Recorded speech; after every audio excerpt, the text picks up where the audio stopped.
رضی اللہ تعالیٰ عنہ سے روایت ہے کہ رسول اللہ صلی اللہ علیہ وسلم نے ارشاد فرمایا کہ عورت کا نکاح 4 وجوہات سے طے ہوتا ہے، لمالہا ولحسبہا، اس کے مال، اس کے بڑے خاندان اور اس کی خوبصورتی اور اس کے دین کو دیکھ کر۔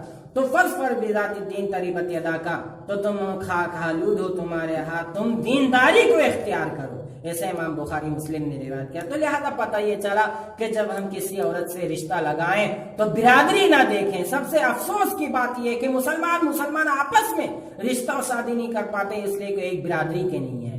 وہ کون ہے؟ یہ پٹھان ہے، وہ انصاری ہیں، وہ شیخ ہیں، وہ فقیر ہیں، وہ شاہ ہیں، یہ میاں ہیں، وہ کلیگر ہیں، یہ رنگریز ہیں، وہ کیا ہے۔ کیوں؟ ایمان ہو گیا، اسلام ہو گیا، مسلمان ہے تو آپس میں رشتہ کرتے رہنا چاہیے۔ جب تک ہم برادری واد نہیں ختم کریں گے تو ہمارے اندر اتحاد اتفاق نہیں آ سکتا ہے۔ اور مسلمان کے اندر کیسے ہوتا ہے؟ یہ ساری چیزیں تو نہیں ہونی چاہیے، کیونکہ مسلمانوں کے اندر اگر کوئی رشتہ ہے تو وہ صرف ایمان کا ہے۔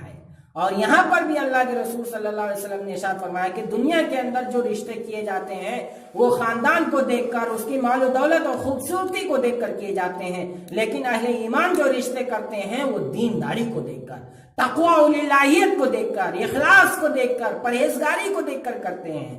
اور اس طرح کا جب ایسا کریں گے تبھی تو آنے والی نسلوں کے اندر علماء، صلحاء، مجاہدین اور شہداء و صدیقین پیدا ہوں گے۔ لیکن جب ہماری رشتے داری ہی خود اسی دولت و خوبصورتی پر ہوگی تو شیطان ہی پیدا ہوتے ہیں، پھر اس سے اللہ کی رحمت و خیر و برکت بہت کم ہی ہوتی ہے۔ تو لہذا ہم پاکیزہ رشتہ کریں گے تو پاکیزہ نسلیں آئیں گی، اور اگر اس کا خیال نہیں رکھیں گے تو نسلیں ایسے پاکیزہ